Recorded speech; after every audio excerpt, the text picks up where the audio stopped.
Hello everyone, your welcome our channel. तो देखिए, आज हम इस वीडियो में विसर्ग संधि देखेंगे और विसर्ग संधि ट्रिकी वे में देखेंगे कि आसान तरीके से हमें चीज़ें कम समय में अच्छे से रिवीजन हो जाएं। ये वीडियो देखने के बाद आपका विसर्ग संधि ट्रिकी वे में और आपको ये देखने के बाद कहीं से समझने की इसे ज़रूरत नहीं पड़ेगी जहाँ तक है। तो विसर्ग संधि जानने के लिए हम स्वर संधि और व्यंजन संधि देख चुके हैं, उसमें हमें कोई कन्फ्यूजन नहीं होगा जहाँ तक है। तो अब आज यहाँ विसर्ग संधि देखेंगे। तो विसर्ग संधि के लिए देखिए, आप सभी को बता दें, बेसिकली इसके नियम जान लेते हैं। तो नियम जानने से पहले आप एक चीज़ देखिए, सगोश और अघोष व्यंजन कौन कौन से हैं ये आपको पता होना चाहिए विसर्ग संधि की ट्रिक बनाने के लिए। तो देखिए, जो अघोष वर्ड हैं वो 1 और 2, ये अघोष वर्ड हैं। और सगोश की बात करें, सगोश वर्ड कौन कौन से हैं, तो ये 3, 4, 5 ये सगोश वर्ड हैं। तो देखिए, यहाँ नियम नंबर हमारा पहला क्या कहता है, इसमें कहा गया है स और स ये तीनों स मिलकर इसके बाद ये दोनों वर्ड दिखें वहाँ विसर्ग संधि होता है। तो देखिए, इनकी जगह पे अगर उसका संधि विच्छेद करेंगे तो विसर्ग लग जाएगा। तो यहाँ कुछ उदाहरण भी देख लेते हैं इसके। और देखिए, ये हमारे आने वाले सभी एग्ज़ाम्स, जहाँ जैसे आपका UPSSC के जितने भी एग्ज़ाम्स हैं और स्टेट और देखिए UPTT, CT, CTET, इन सभी के लिए ये मोस्ट इम्पोर्टेंट है। अब यहाँ देखिए, निष्फल है, ये कौन सा वर्ड है, दूसरे नंबर का वर्ड है। तो यहाँ देखिए, ये वाला स और ये वाला स और ये स और देखिए ये स, ये तीनों स आधे दिखेंगे। इसमें एक ट्रिक ये भी है, इस तरीके से भी हम इसे समझ सकते हैं। तो देखिए, ये जो आधा स है इसका विसर्ग हटाएंगे तो ये विसर्ग लग जाएगा और धन फल निष्फल, इस तरीके से इसका संधि विच्छेद हो जाएगा और यहाँ से हमें पता पड़ेगी कि ये हमारी विसर्ग संधि है। अब आगे देख लेते हैं निष्पक्ष, इसका संधि विच्छेद हम किस तरीके से करेंगे। तो जो निष्पक्ष है, तो ने धन विसर्ग धन पक्ष, इस तरीके से इसका संधि विच्छेद हो जाएगा। यहाँ पे कुछ नहीं है, यहाँ पे जो ये आधा स है इसे हटाते जाइए और विसर्ग लगाते जाइए। देखिए, क और प, फ और च, त, ये कौन से वर्ड हैं, ये अघोष वर्ड हैं, 1 और 2 वाले। तो यहाँ अब यहाँ दुष्चरित में है तो ये स हटा दीजिए और इसकी जगह विसर्ग लगा दीजिए, ये विसर्ग संधि हो जाएगा। आगे यहाँ निस्तारण में देखें तो ये आधा स है इसे हटा देंगे, ने धन तारण, इस तरीके से इसका संधि विच्छेद हो जाएगा। इसी तरीके से हरिश्चंद्र, आधा स है इसमें, इसे हटा देंगे और विसर्ग लगा देंगे, तो ये हमारा हरिश्चंद्र विसर्ग संधि है। और ये आधा स है इसमें सड़क वाला, तो इसे हटा के पूधन कर, ये हमारा एक विसर्ग संधि हो जाएगा। ये हमारी इसकी नियम नंबर 1 था विसर्ग संधि का, जो हमने देख लिया। बाकी का आपको अच्छे से क्लियरिटी से समझ आया होगा और इससे आप जितना भी प्रैक्टिस करोगे आपका टॉपिक अच्छे से क्लियर हो जाएगा।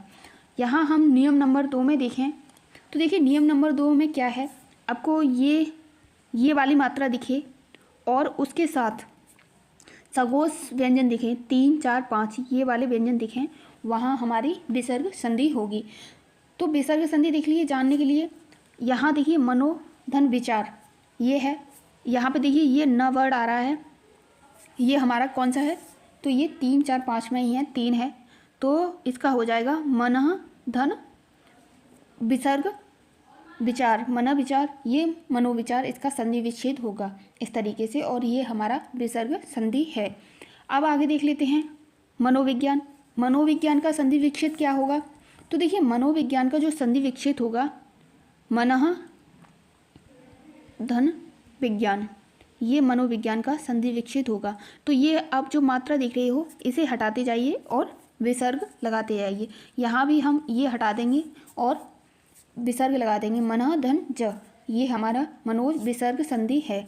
अब यहाँ यशोधरा है, तो इसमें भी ये जो मात्रा है इसे हटा देंगे और आप वर्ड देख रहे हो स और इसमें न, ये कौन से वर्ड हैं, ये हमारे सगोश वर्डों के साथ है। यहाँ देखिए, यशोभूमि में भी यही करेंगे, विसर्ग लगा देंगे और ये वाली मात्रा हटा देंगे औ की। मनोहारी में भी तो ये हम हटा देंगे, ये वाली मात्रा हटा देंगे, तो ये हमारी विसर्ग संधि हुई। इसी तरीके से तपोवन में। अब आगे नियम नंबर 3 देख लेते हैं विसर्ग संधि को समझने का। और बाकी का देखिए आपको इससे पहले स्वर संधि व्यंजन संधि अच्छे से करा दिए हैं। आपको कम समय में और अच्छे से टॉपिक क्लियर हो जाएगा। जितना भी हिंदी का कंटेंट है उसे हम इसी तरीके से ट्रिकी वे में करने की कोशिश करेंगे। और देखिएगा आप सभी से रिक्वेस्ट है कि आप थोड़ा सपोर्ट करिए इस प्लेटफॉर्म को, जहां आगे ले जाएं और हेल्प हो सभी की। तो यहाँ देखिए अपना नियम नंबर 3 देख लेते हैं। तो इसमें जो ये आधा स और स दिखे, आधा स और ये स दिखे तो, और ये वाला स दिखे, आधे आधे स दिखें इस तरीके से, तो इन तीनों का मिलकर ये विसर्ग हो जाता है। ये तीनों मिलेंगे और इसका विसर्ग हो जाएगा हमारा। तो यहाँ देख लेते हैं निशत्रु। तो जो ये श है इसे हटाने के बाद हमारा विसर्ग लग जाएगा। तो इसका क्या होगा, निशत्रु। तो ने धन शत्रु हो जाएगा। अब यहाँ देख लेते हैं निःशुल्क। इसमें भी यही होगा, ये हटा देंगे और ये विसर्ग लगा देंगे। निशांत का भी ये वाला श हट जाएगा और निशांत इस तरीके से हो जाएगा। इसी तरीके से इसमें भी ये हट जाएगा और इसका भी निशब्द हो जाएगा। आगे हम यहाँ देख लेते हैं हमारा जो नियम नंबर 4 है इसे किस तरीके से समझें। तो देखिए जो नियम नंबर 4 है इसमें क्या है, जो ये वाला र है, ये जो ऊपर वाला र है ये वाला र हो और अघोष वर्ड हो। अघोष वर्ड हो वो कौन कौन सी, य र और ल व, ये वाले वर्ड दिखें इनके साथ, तो वहाँ हमारा विसर्ग संधि होता है। अब यहाँ इसे देख लेते हैं किस तरीके से इसके उदाहरण को करें। जैसे निर्गुण हुआ, निर्जन हुआ, निश्चर हुआ, निर्मल हुआ। तो आपको एक बेसिकली यहाँ से पता होगा, पता पड़ रही हो, अघोष वर्ड है हमारे ये, और इसके साथ निर्गुण। तो ये वर्ड तीसरा है, तीसरा चौथा। देखिए यहाँ अघोष नहीं सघोष होगा। 3 4 5 वाले जो वर्ड हैं ये वाले वर्ड यहाँ दिखेंगे। तो देखिए यहाँ ये वाली मात्रा है, आपको सभी अक्षर में यहाँ दिख रही होगी। तो ये हमारा एक विसर्ग संधि का एग्जाम्पल है। और ये अब कौन सा वर्ड है हमारा, सघोष वर्ड। जो सघोष वर्ड है निर्गुण, तो इसका निर्गुण का संधि विच्छेद होगा।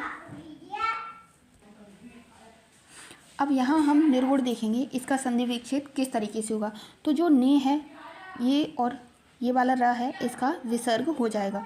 ने धन गुण, ये हमारा विसर्ग संधि हुआ। और यहाँ निर्जन का देखेंगे तो निर्जन का भी यही होगा। ने धन जन, इसका विसर्ग संधि हो जाएगा। जो र उड़ रहा है हमारा उसका ऊपर।